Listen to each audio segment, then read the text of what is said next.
බුදුරජාණන් වහන්සේ වදාලා පව් කරන්නේ නැතුව ඉන්න පුළුවන් ක්‍රම දෙකක් තියෙනවා. එකක් භාවනා බලයෙන් පුළුවන්. අනිත් එක කල්පනා බලයෙන් පුළුවන්.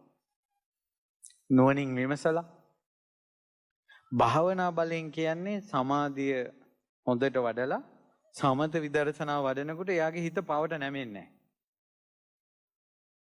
තව ක්‍රමයක් තියෙනවා. භාවනා නොකර සමත විදර්ශනා වශයෙන් භාවනා පැත්තකට යන්නේ නැතුව පව් නැති කරන්න ක්‍රමයක් තියෙනවා. ඒක තමයි පටිසංඛා බලය කියන්නේ. බුදුරජාණන් වහන්සේ වදාළේ පටිසංඛා කියන්නේ නුවණින් විමසනවා. නුවණින් විමසීමේ බල දෙකක් තියෙනවා.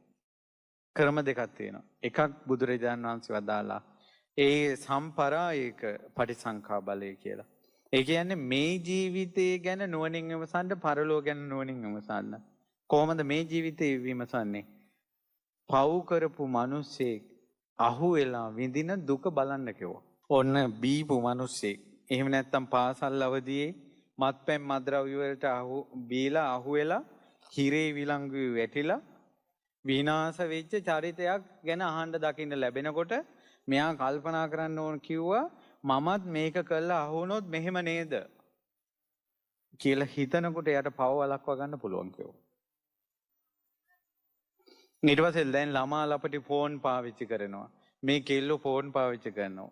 මෙතනත් ඇති බොළඳ ඒ වගේම නුවණ සීකල්පනාව අඩු සමහරට කොල්ලොත් එක්ක යාළු වෙලා කාත් එක්ක හරි යාළු වෙලා අනේ ඔයාගේ ෆොටෝ එකක් එවන්න අර කෙවන්න මේක එවන්න කියනකොට මොම් මෝඩ වෙලා ඉතින් යවනවා.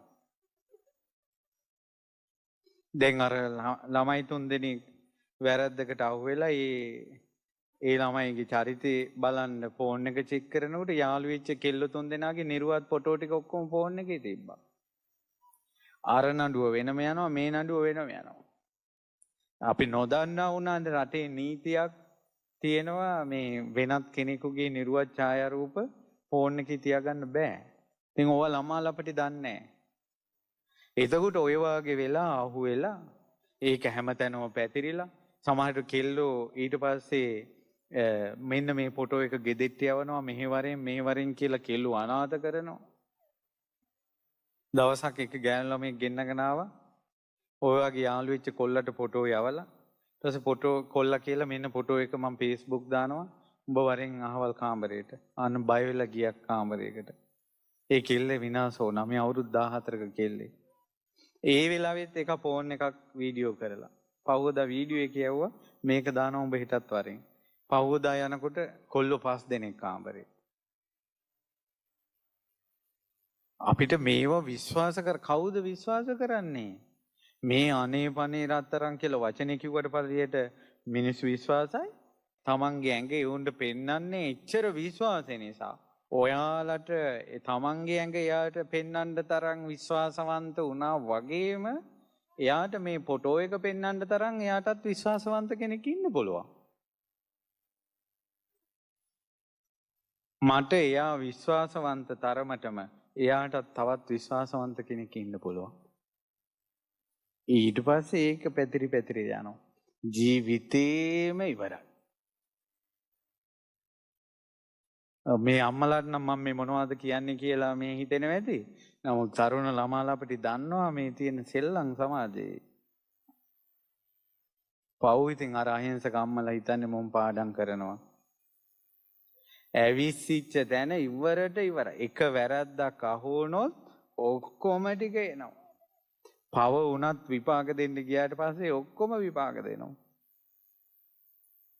මෙන්න මේවා කල්පනා කරන්න කිව්වා. අම්මගේ මෝනේ දැලි ගාන්නේ කොහොමද? තාත්තගේ මෝනේ දැලි ගාන්නේ කොහොමද? මේවා අහුනොත් කොහොමද? අපි ඉන්නේ කොහොමද? අපේ පවුලේ අය කොහොමද පාරේ බැහැලා යන්නේ? අන්න බුදුරජාණන් වහන්සේ වදාලා සම්පරායික ඔය අකුසල කර්මවල විපාක මේ ජීවිතයේ මිනිස්සු වැරද්දෙන් අහුවෙලා පීඩාවට පත් වෙන ප්‍රශ්න වලට පැටලෙන විදිය දැක්කම තමන්ගේ ජීවිතේට ගන්න ඕන කිව්වා. මගේ අතින් එහෙම එකක් වෙන්න දෙන්න හොඳ නෑ කියලා. තමන් සමත විදර්ශනා භාවනා නොකලත් ඔය වාගේ අහන දකින දේවල් වලින් කල්පනා කරලා කළොත් එයාට පව් වලින් වැළකෙන්න පුළුවන් කිව්වා. ඒ නිසා ඔය නිවුස් බලනකොට ඊළඟට සමාජයේ විස්තර අහනකොට නිකන් ඕපදූප පැත්තට යවන්නේ නැතුව ඒක කල්පනාවට ගන්න මගේ අතින් මෙහෙම වුණොත් කොහොම වෙයිද? දැන් බලන්න මේ තරහ ගිල්ල ශනික ආවේගය ඇවිල්ලා මේ හෙල්මට් එකෙන් ගැහුවා. දැන් අර මිනිහයාගේ ජීවිතය ඉවරයි. අර ඉස්කෝලේ ටීචර් එහින් අනාථ වුණා. අවුරුද්දක පුංචි කෙල්ල එහින් අනාථ වුණා. මැරිච්ච දරුවගේ අම්මයි තාත්තයි එහින් දරුවෙක් නැති වුණා. අර කොල්ලෝ තුන් දෙනාගේ දෙමව්පියෝ එහින් වැළහින්නෝ වගේ අඬනවා. ඒ අය හිරේ විලංගු වැටලා අනාගතේ සම්පූර්ණ ඉවරයි. ඒකේ ආසේ ෆෝන් එකේ කසිකබල් ෆොටෝ තිබිලා යාළු වෙච්ච කෙල්ලෝ තුන් දෙනා ඉවරයි. ඒ කෙල්ලෝ තුන් දෙනාගේ ගෙවල් වලින් ප්‍රශ්න, පොලිසියෙන් ප්‍රශ්න කරනවා. මේක ජාලාව වගේ යනවනේ. මොකටද කේස් එක? තරහක් ආව ගැහුවා. ඉවසන්න ඕන කියන මන්තරේ මතුර ගන්න නැත්තම්. ඒ වෙලාව පන්න ගන්න නැත්තම්. ඉතින් මේකට මේ ළමයිට ඉවසන්න ඕන කියන වචනේ කන් වලට ඇහෙන්න ඕන. අපේ ගෙවල් වල අපි බඩගිනි කියනකොට ටිකක් හිතපල්ලා. උඹලට උයනකල් ඉන්න පුළුවන් බෙදනකල් ඉන්න බෑ කියලා කියනවා. ඉවසන්න කියලා කියනවා.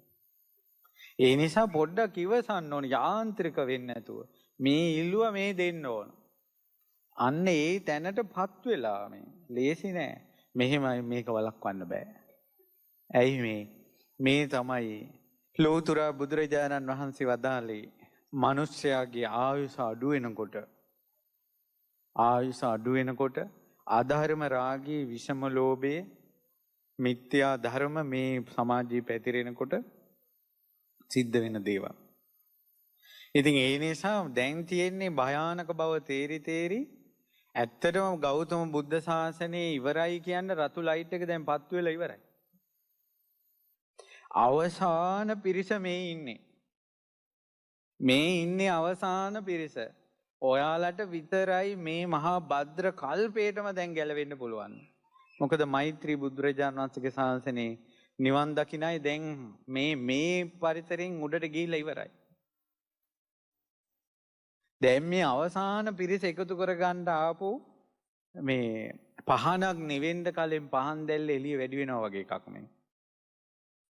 ඒ නිසා මේ ලොකු දහම් ප්‍රබෝධයක් එහෙම කියලා හිතන්න එපා. අවසාන chance එක. දැන් යෝන් දහම් සක්මන පසුගිය දවස්වල තිබ්බා. එහෙම මේ ලොකු ළමා ලපටි ඇවිල්ලා ඉඳගෙන හිටපු පාළියට මේ ලොකු දහම් ප්‍රබෝධයක් කියලා හිතන්න එපා.